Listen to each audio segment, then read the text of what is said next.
যাবলে নহলে যাবলে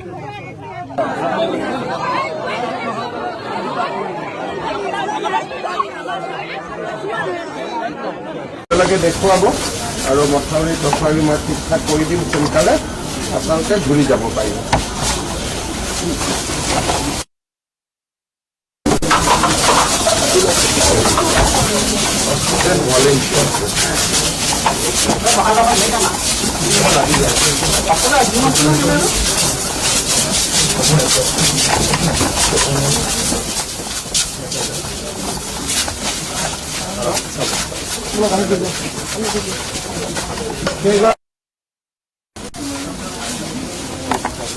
আপোনালোক থাকক, ইয়াত যিমান সুবিধা লাগে কৰি দিব আৰু মথাউৰিটো সোনকালে বনাই দিম, ঘূৰি যাব পাৰিম। ঠিক আছে।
এইটো লাষ্ট কেইগৰাকী আছে?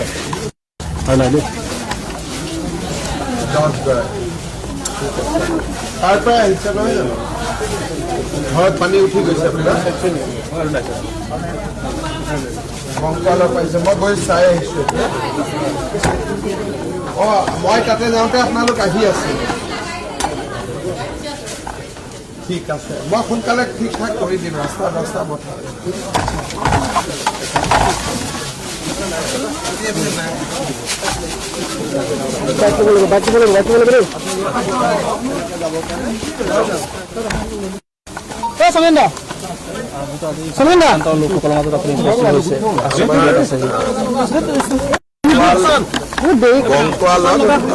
মথাউৰিটো ভাঙি যোৱাৰ ফলত বহুতখিনি ৰাইজৰ ক্ষতিগ্ৰস্ত হৈছে। বহুত ৰাইজে ঘৰৰ পৰা আঁতৰি আহিব নোখোজে, মথাউৰিৰ ওপৰতে যেনে তেনে আছে। কিছু সংখ্যক ৰাইজ ইয়াত আশ্ৰয় শিবিৰত আহিছে। আমি আশ্ৰয় শিবিৰত শিশুসকল থকাৰ পৰা, শিশুসকলৰ খাদ্যৰ পৰা মেডিকেল হেল্থ চেকআপলৈকে গোটেইখিনি সুবিধা কৰি দিব চেষ্টা কৰিছোঁ আৰু যিমান সোনকালে পাৰি আমি মথাউৰিটো বনাই দিম যাতে ৰাইজ উভতি যাব পাৰে। মই গৈ চাই আহিলোঁ। বিশেষ আৰু গোটেই অসমতে ক্ষতিগ্ৰস্ত হৈছে, কিন্তু অকণমান যে যোৱাকালিৰ পৰা পানী উজনিত অলপ কমিছে, হয়তো আমি অহা 2-3 দিনত অলপ সকাহ পাব পাৰোঁ। আজি হাতীমূৰা মথাউৰিটো ভাঙিছে, মই যাওঁতে এবাৰ সোমাই যাব চেষ্টা কৰিম। বৰ্তমান যিখিনি বানত আমি ক্ষতিগ্ৰস্ত হৈছে তেওঁলোকক আমি পৰ্যাপ্ত সহায় কৰিব চেষ্টা কৰিছোঁ। মেডিকেল হেল্থ কেম্প, পিছত ঘৰৰ ৰিপেয়াৰিং বা ঘৰৰ পুনৰ নিৰ্মাণৰ কাৰণে সাহায্য, মথাউৰি বনোৱা, ৰাস্তা বনোৱা, আমি গোটেইখিনি কৰিম।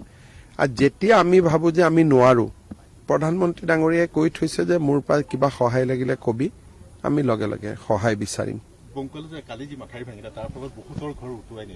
মই গোটেইখিনি চাই আহিলোঁ আজি, আৰু ডিষ্ট্ৰিক্ট যাৰ যাৰ ঘৰ কমপ্লিট বেয়া ভাঙি গৈছে, অৰ্ধ ভাঙি গৈছে বা আংশিক ভাঙিছে, এই গোটেইবিলাকৰ মই সূচী বনাব দিছোঁ, যাতে যিমান সোনকালে পাৰি তেওঁলোকক আমি ক্ষতিপূৰণখিনি দিব পাৰোঁ। যদি পানী কমে তেতিয়াহ'লে আজিকালি এটা টিউব আছে, আমি টিউবটো বহাই দিলে মানুহখিনিয়ে সকাহ পাই যাব। তাৰ কাৰণে অকণমান পানী লেভেলটো কমিব লাগে। যোৱাকালিৰ পৰা পানীটো বঢ়া নাই, কিন্তু কমাও নাই। মই আশা কৰিছোঁ আজি যদি নতুনকৈ বৰষুণ নহয়, আজিৰ পৰা হয়তো কমিব। কমিলে 2-3 দিনৰ ভিতৰত, 4 দিনৰ ভিতৰত যেতিয়াই সুবিধা পাওঁ আমি জিঅ' টিউবটো বহুৱাই দিম। মই এতিয়া কাজিৰঙাটো গৈ চাই আহিম। কাজিৰঙাও পুৰা সম্পূৰ্ণভাৱে জলমগ্ন হৈছে, নেশ্যনেল হাইৱেৰ উকাষ পাইছে পানী। বহু দিনৰ মূৰত ইমান পানী হৈছে, কিন্তু আমি গাড়ী মটৰ ৰেগুলেট কৰিছোঁ যাতে বন্য জীৱ জন্তুৰ কোনো ক্ষতি নহয়।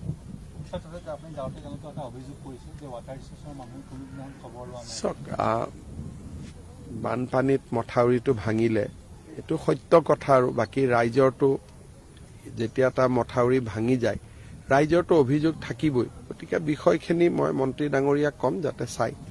আৰু এটা কথা, জলসম্পদ বিভাগটোক তেখেতে কোৱাৰ নিচিনাকে জলসম্পদ বিভাগটো গোটেই বছৰটো শুই থাকে। কালি আমি যাতে তামুলী পথাৰত যেতিয়া মথাউৰি গৈছিল, তেওঁলোকে কৈছে পানী আহিলে তেওঁলোক আহে, নহ'লে শুই গোটেই বছৰটো।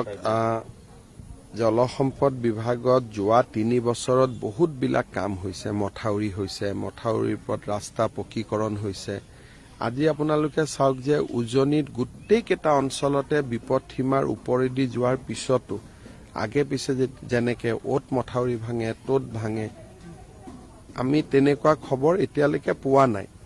আৰু নিমাতীত বা ডিব্ৰুগড়ত ইমান পানী উঠিছে যে এইটো আগতে 2014-17তো ইমান পানী উঠা নাই। গতিকে জলসম্পদ বিভাগে ভাল কাম কৰিলে বেয়া কাম কৰিলে, গোটেইখিনি বানপানী হৈ যোৱাৰ পিছত যেতিয়া এটা আমি তথ্য দেখা পাম যে আগতকৈ বেছি মথাউৰি ভাঙিছে, কম মথাউৰি ভাঙিছে, তেতিয়াহে এটা সিদ্ধান্ত দিব যাব। এতিয়া সকলোৱে নিজৰ নিজৰ কাম কৰি আছে। এই মুহূৰ্তত যদি মই ইয়াত ইনকুৱাৰী ত'ত ইনকুৱাৰী এইবিলাক কথা কওঁ, মানুহখিনি কাম নকৰা হৈ যাব ভয়তে। সেইকাৰণে এইকেইটা দিন আমি মানুহক সহায় কৰোঁ, তাৰ পিছত সকলো কথাৰে পষ্টমৰ্টেম কৰাৰ এটা সময় থাকে, তেতিয়া এইবিলাক কথা আমি আলোচনা কৰিম। ঠিক আছে।